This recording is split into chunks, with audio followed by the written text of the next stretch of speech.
Here we go.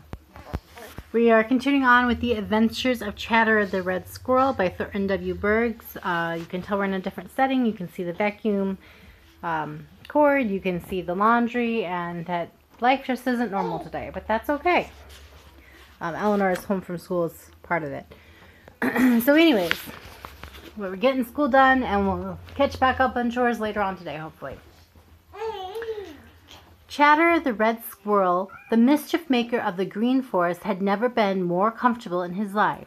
No matter how rough Brother North Wind roared across the green meadows and through the green forest, pounding the stone great drift. And Mommy's here, and it might be loud. He couldn't send so much as one tiny shiver through the little red coat of Chatterer, and always right at hand was plenty to eat, corns and nuts and other good things such as Chatterer loves. No, he had never been so comfortable in all his life, but he wasn't happy, not truly happy. You see, he was in prison, and no matter how nice a prison may be, no one can be truly happy there. That reminds me, I really want to get a bird feeder set up right there in front of this so we can watch the birds this year. Yeah, I want to watch the billboard. Yeah, we'll see. I don't know for sure if we can, and Daddy has to get the wood all taken care of if we're going to do that.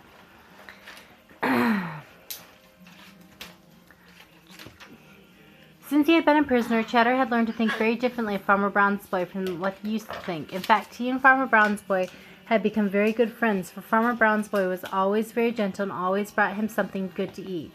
He isn't at all like what I had thought, said Chatter, Winry, gentle to the kitty, good girl. In fact, he and Farmer Brown's boy had become very good friends, for Farmer Brown was always very gentle and always brought him something good to eat. He isn't at all like what I had thought, said Chatterer, and if I were free, I wouldn't be afraid of him at all. I'd like to tell some of the other little Green Forest people about him. If only. Chatter didn't finish. Instead, a great lump filled his throat. You see, he was thinking of the Green Forest and the old orchard and how he used to race through the treetops and along the stone walls, and half the fun in life had been in running and jumping, and now there wasn't room in his little prison to stretch his legs. If only he could run as hard as ever he knew how. Once in a while he felt that his prison wouldn't be quite so hard to put up with.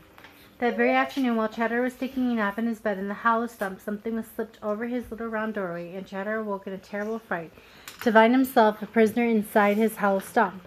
There was nothing he could do about it, but just lie there in bed and shake with fright and wonder what dreadful thing was going to happen next. The pig is all short, kind of gentle, Winry. Because the wind is going to blow. Gwynny, don't put the scissors up next to your face again, okay? You could cut your lips by accident. That would hurt. Yeah.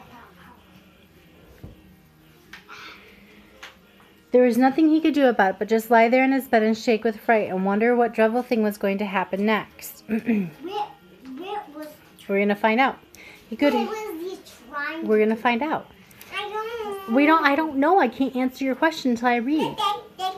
He could hear Farmer Brown's boy very busy about something in his cage, and after a long, long time, his little round doorway let in a light once more. The door had been opened. At first, Chatter didn't dare go out. We're going to find out. I don't know the answer. But he heard the soft little whistle which Farmer Brown's boy always called him when he had something especially nice for him to eat. So at last he peeped out. There on the floor of his cage were some of the nicest nuts. Chatter came out at once.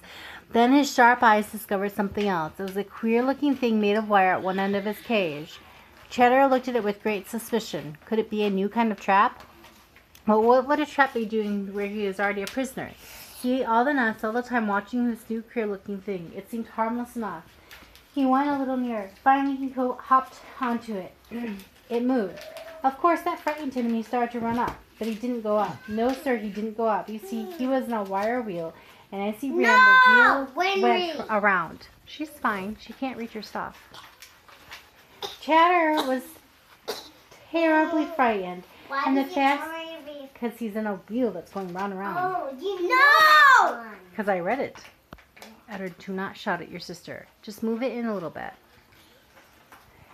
The faster the wheel went around. And finally he had to stop because he was out of breath and too tired of running another step. When he stopped, the wheel stopped. Little by little, Chatter began to understand. Why did the wheel stop? Because he stopped.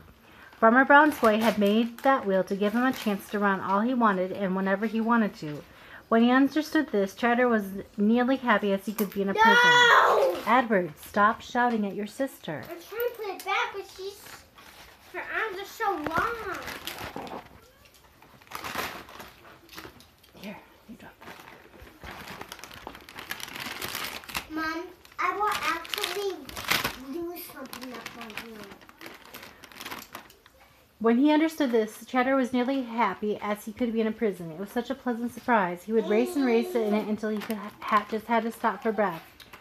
Farmer Brown's boy looked in and laughed to see how much happier he had made Cheddar. All right, that was chapter 16 of The Adventures of Cheddar the Red Squirrel. And we will read to you tomorrow. Can you say goodbye? Goodbye. You can't watch me because I'm almost done with my Legos and you guys are going. So, bye. Can you say bye, Quinny? I might not watch you. Goodbye, and you're going, guys.